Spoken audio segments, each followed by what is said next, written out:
Jó, capítulo 4, versículo 1 ao capítulo 7, versículo 21. Então Elifaz de Temã respondeu a Jó: Você terá paciência e me permitirá dizer algo? Afinal, quem poderia permanecer calado? Você já deu ânimo a muita gente e deu força aos fracos. Suas palavras sustentaram os que tropeçavam, e você deu apoio aos vacilantes. Mas agora, quando vem a aflição, você desanima. Quando é atingido por ela, entra em pânico. Seu temor a Deus não lhe dá confiança?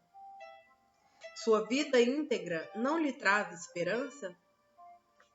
Pense bem, acaso os inocentes morrem? Quando os justos foram destruídos? Pelo que tenho observado, os que cultivam a maldade e semeiam a opressão, isso também é o que colhem. O sopro de Deus os destrói, desaparecem como uma rajada de sua ira. O leão ruge e seu filhote rosna, mas os dentes dos leões jovens são quebrados. O leão feroz morre de fome porque não há pressa, e os filhotes da leoa se dispersam. Esta verdade me foi revelada em segredo, como que sussurrada em meu ouvido. Ela veio à noite, numa visão perturbadora, quando todos estão em sono profundo. O medo e o terror se apoderaram de mim e fizeram estremecer meus ossos. Um espírito passou diante de meu rosto, e os pelos de meu corpo se arrepiaram. O espírito parou, mas não pude ver sua forma. Um vulto estava diante de meus olhos. No silêncio, ouvi uma voz dizer: Pode algum mortal ser inocente perante Deus? Pode o homem ser puro diante do Criador? Se Deus não confia nos próprios anjos e acusa seus mensageiros de insensatez, quanto menos confiará em pessoas feitas de barro. Vêm do pó e são facilmente destruídas, como traças. Então, estão vivas pela manhã e mortas ao entardecer. Desaparecem para sempre, sem deixar vestígio. As cordas de sua tenda são arrancadas e a tenda desaba. E da ignorância morrem. Grite por socorro, mas alguém responderá? Qual dos anjos o ajudará? Por certo, o ressentimento destrói o insensato. A inveja mata o tolo. Observei que os insensatos têm sucesso por um tempo, mas desgraça repentina vem sobre eles. Seus filhos perdem toda e qualquer segurança. São oprimidos no tribunal e não há quem os defenda. Os famintos devoram sua colheita, mesmo quando protegida por espinheiros. E os sedentos anseiam por sua riqueza. Embora o mal não surja do solo, nem as dificuldades brotem da terra. O ser humano nasce para enfrentar aflições. Tão certo como as faíscas do fogo voam para o alto.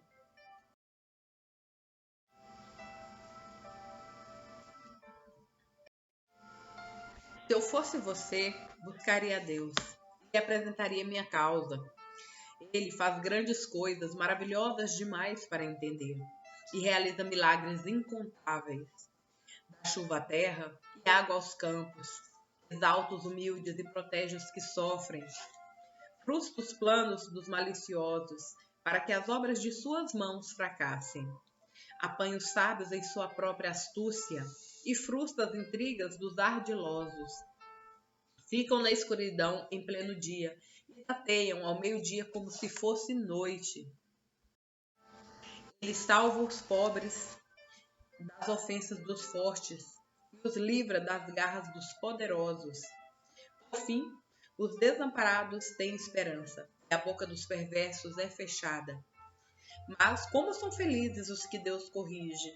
Não despreza, portanto, a disciplina do Todo-Poderoso, pois ele fere, mas enfaixa a ferida.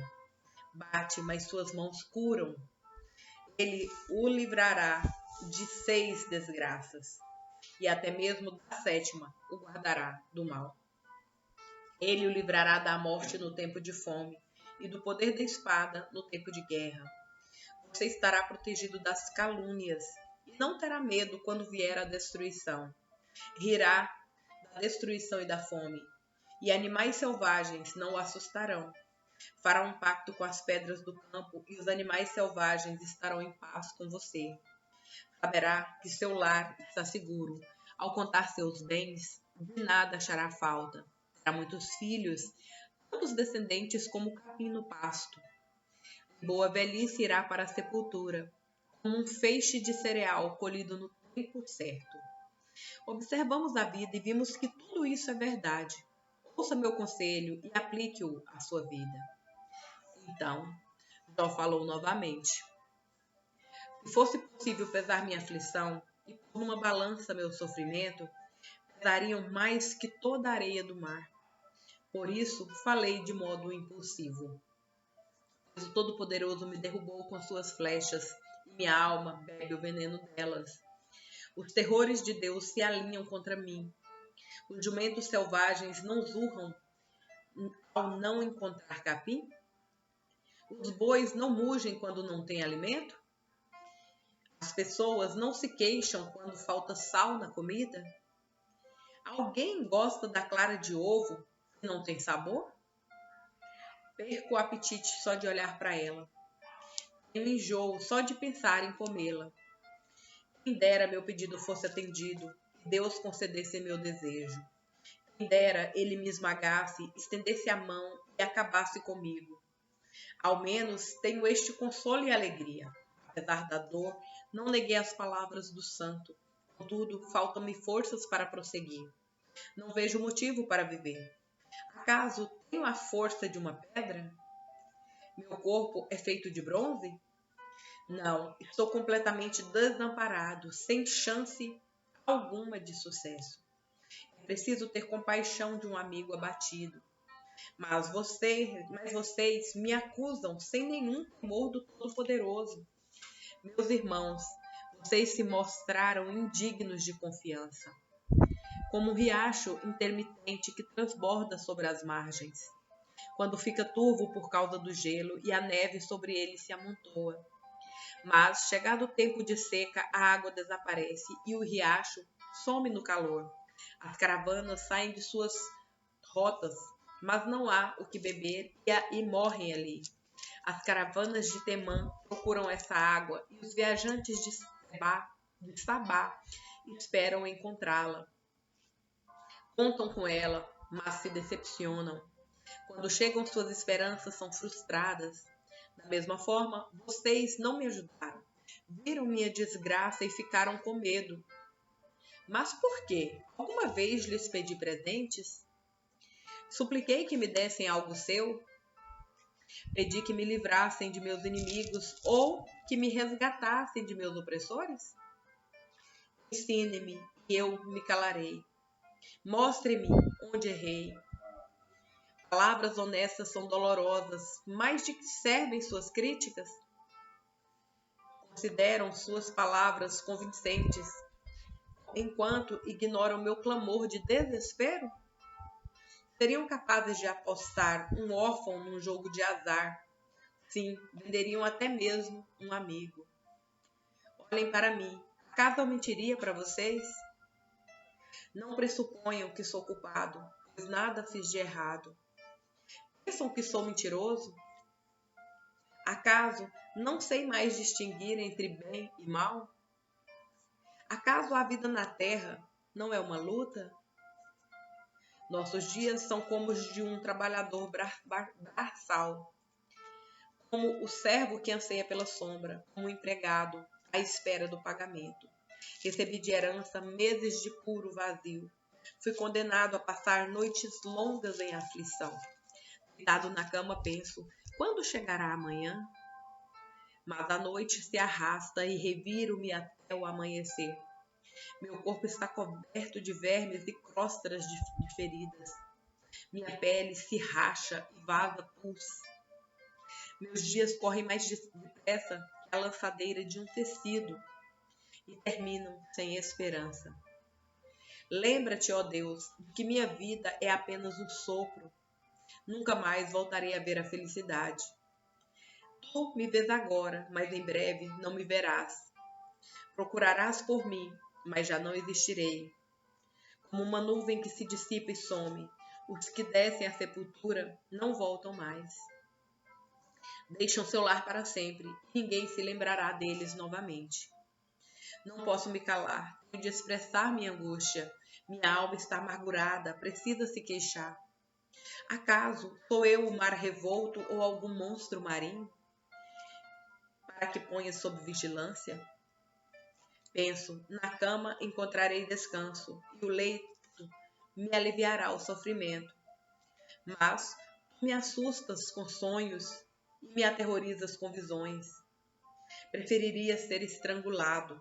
Melhor morrer que sofrer assim.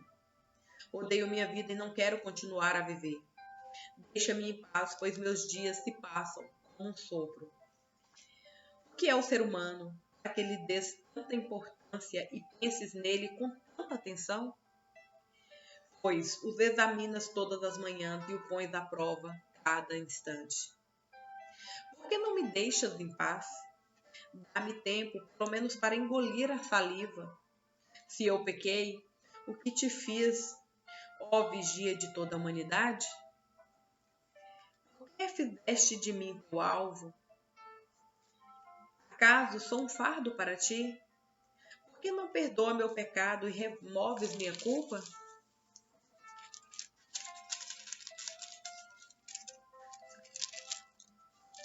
Pois em breve me deitarei no pó e morrerei.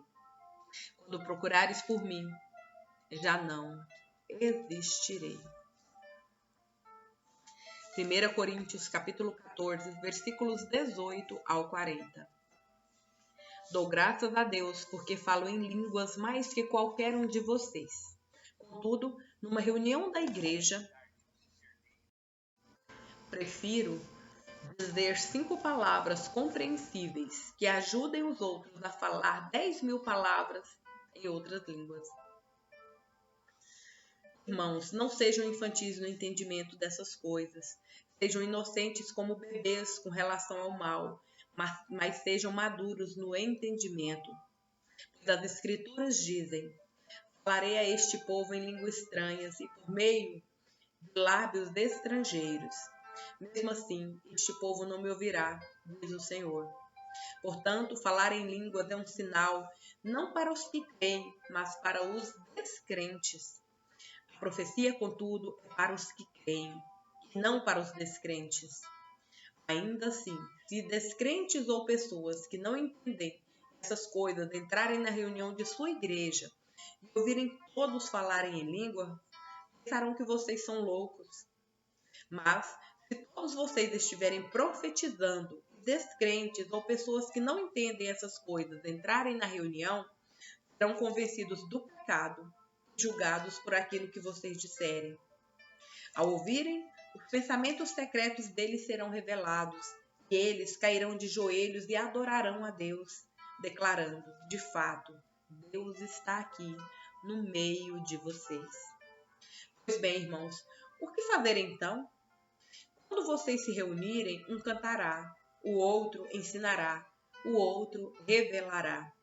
Um falará em línguas, o outro interpretará o que for dito. Tudo o que for feito, porém, deverá fortalecer a todos.